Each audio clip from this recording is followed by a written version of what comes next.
shocked and deeply saddened by the invasion of Ukraine. Shocked because it feels like the mid-20th century, not the third decade of the 21st century.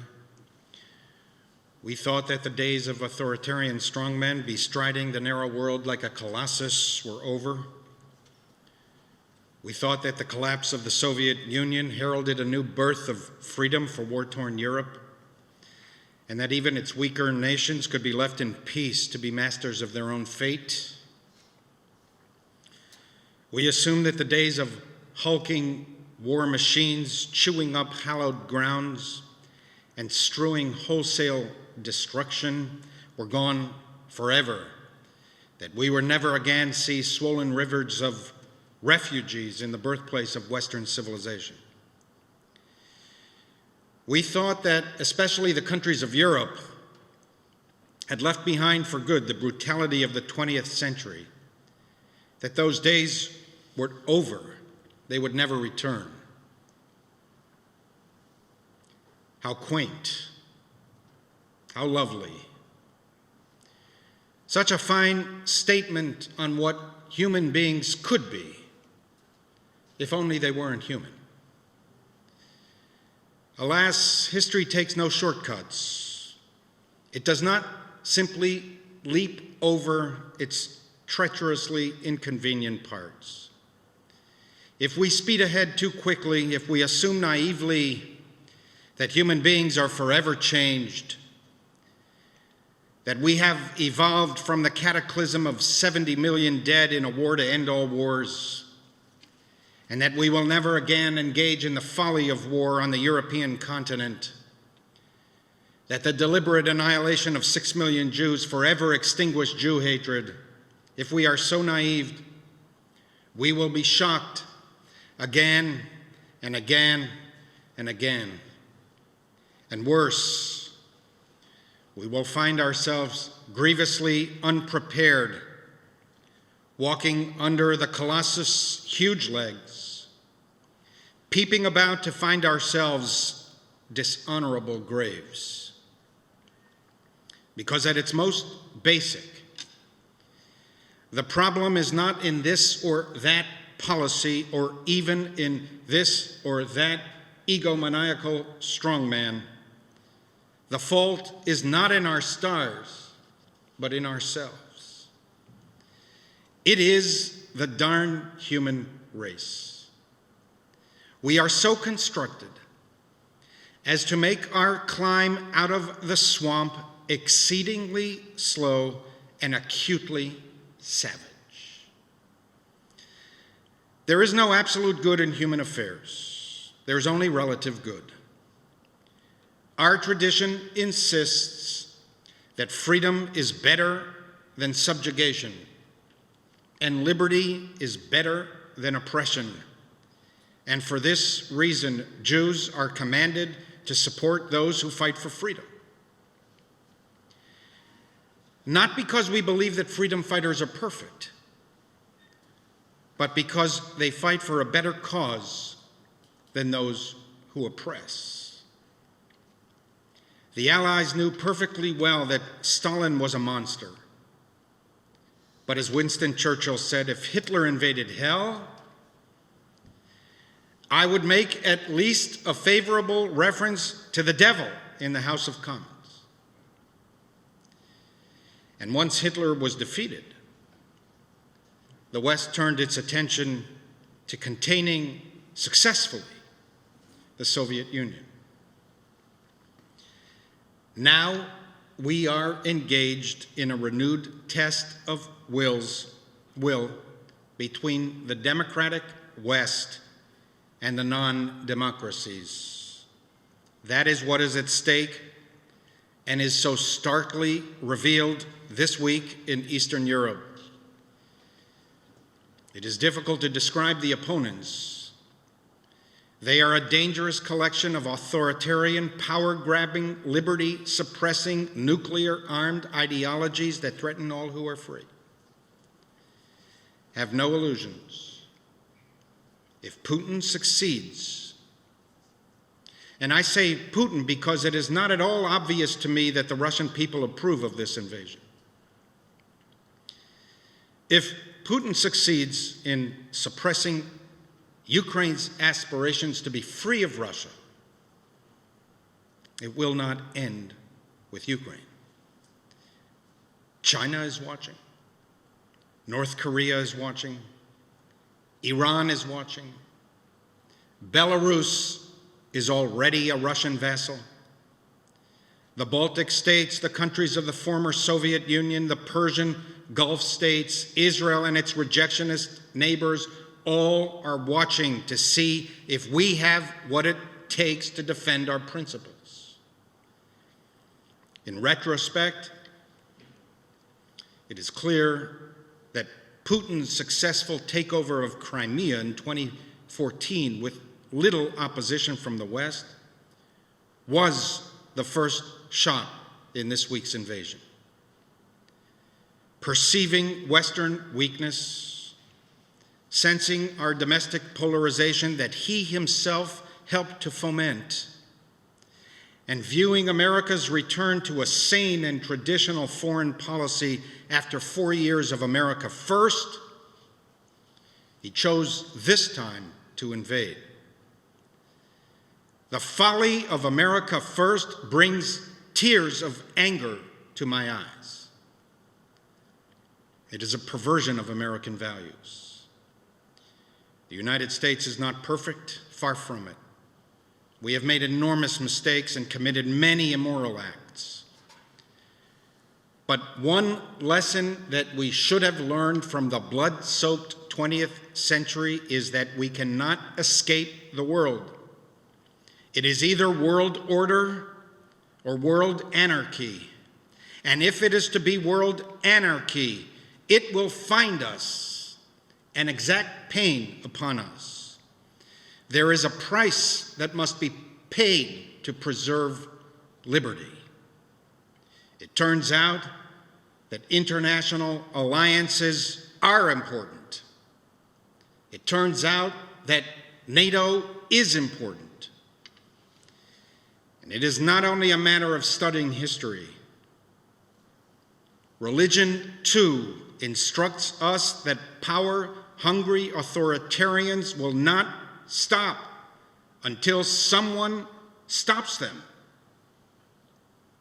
The Torah states, I, God, know that the king of Egypt will let you go only because of a greater might. Freedom is Judaism's master narrative. But our faith also teaches that freedom must be fought for. Greater might, not the better angels of our nature, accounted for the freedom of the Hebrew slaves. Such as our world is now, only power can stop power.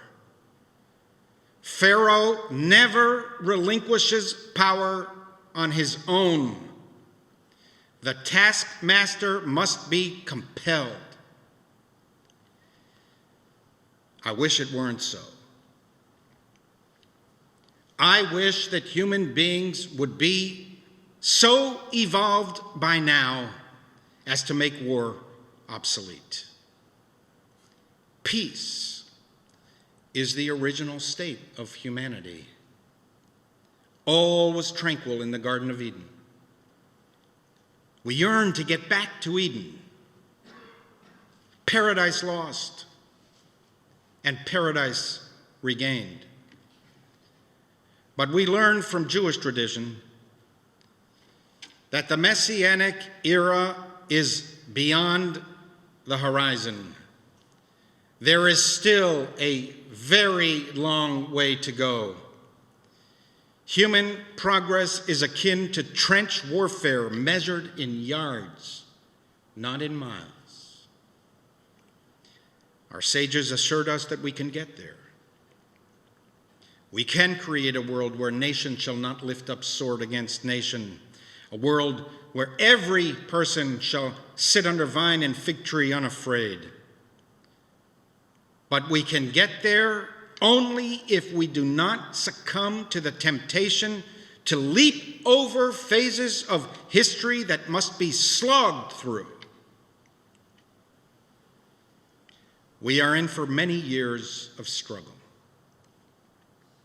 China is rising, and Russia is in the grip of a ruthless and merciless man, supported by cynical oligarchs who preach the gospel of raw, brutal, and naked power.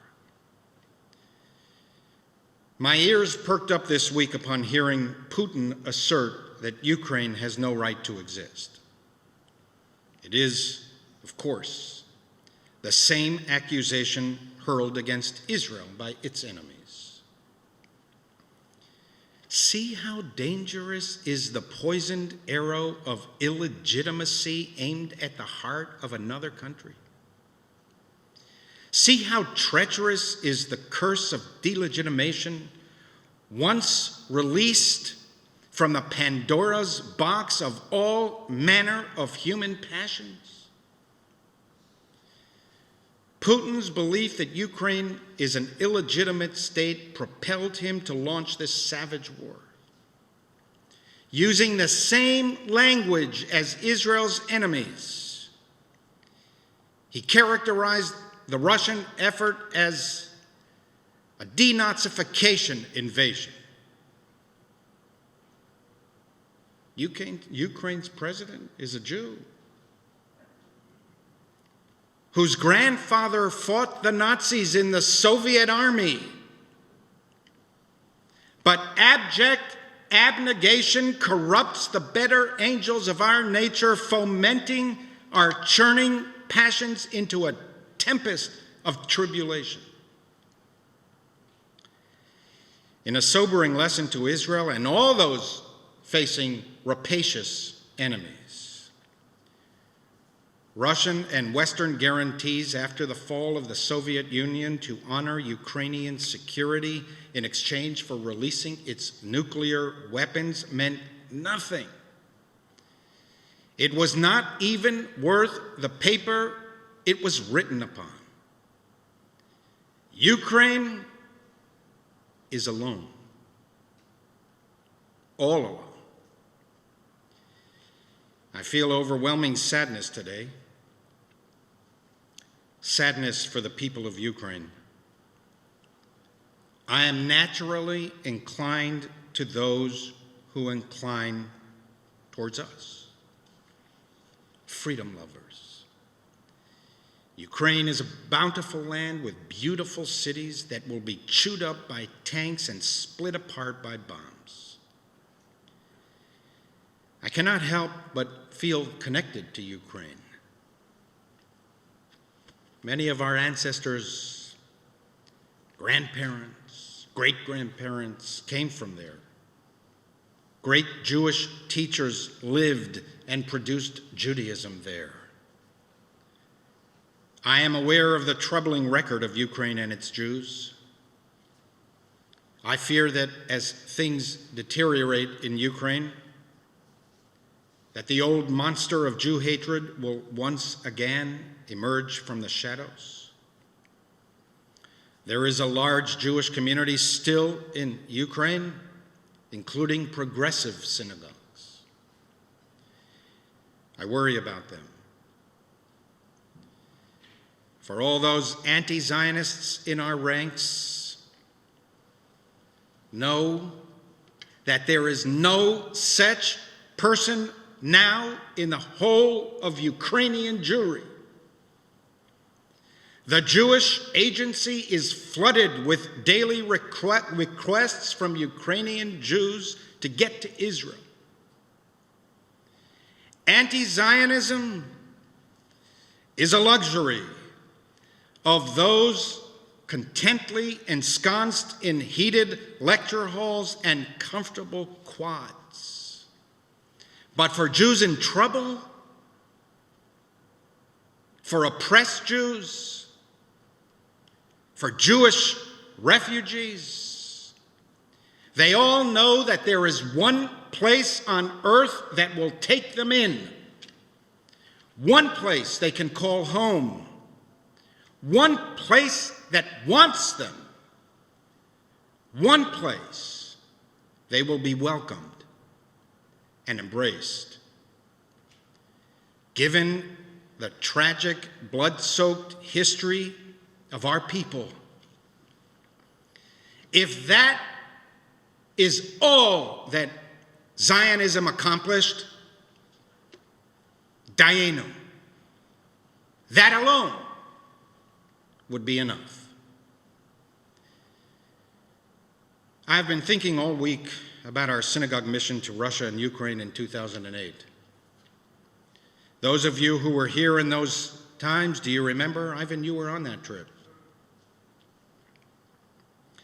We brought a Torah to the Progressive Synagogue in Cherkasy.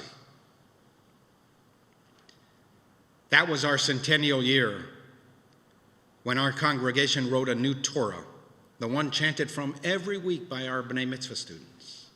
Some of them wrote letters in that Torah.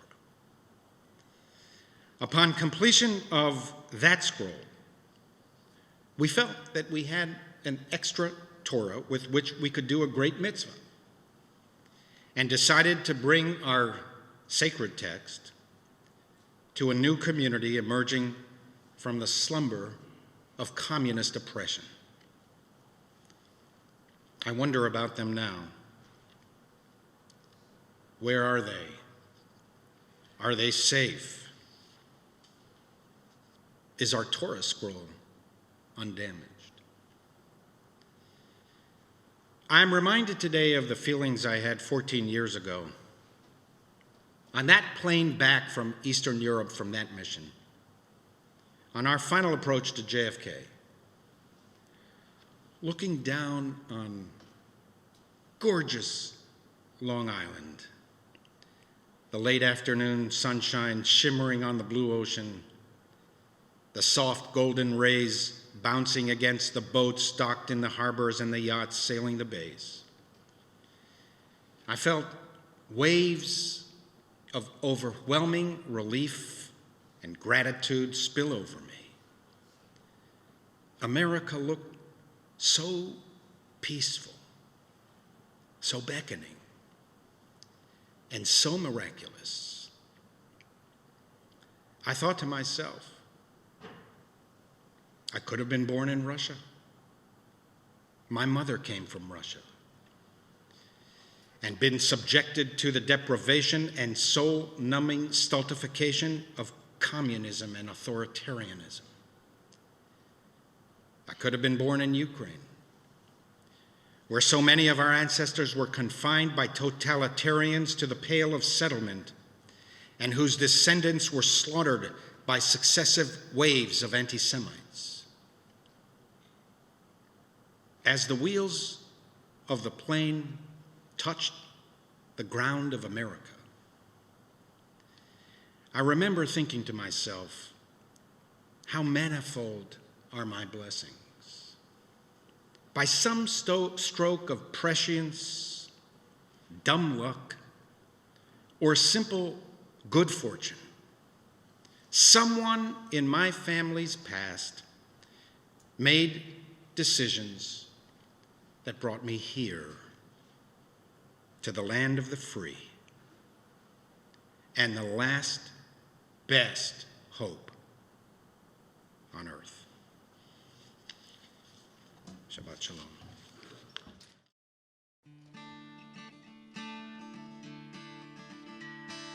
Shalom Aleichem, Malachei Sharei, Malachei Elyon, Mi Melech, Malachei Hamlachim, Kadosh Baruch Hu. Shalom Aleichem, Malachei Sharei, Malachei Elyon, Mi Melech, Malachei Hamlachim, Kadosh Baruch Hu. Shalom Aleichem, Malachei Sharei, Malachei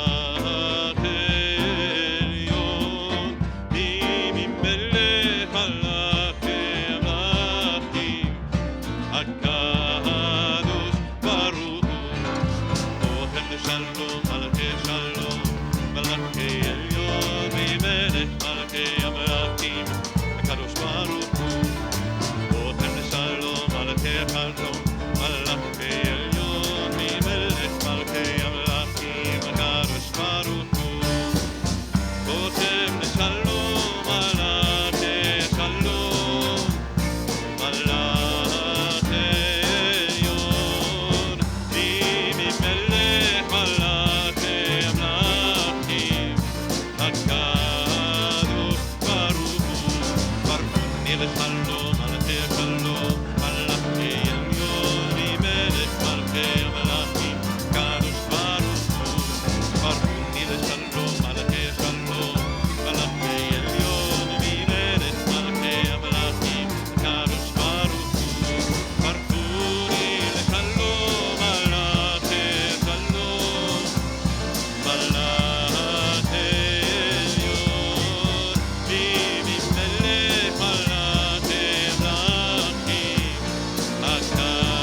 We would be pleased to send a complimentary DVD of this program to anyone who wishes to support JBS with a tax-deductible gift of $36, double chai or more.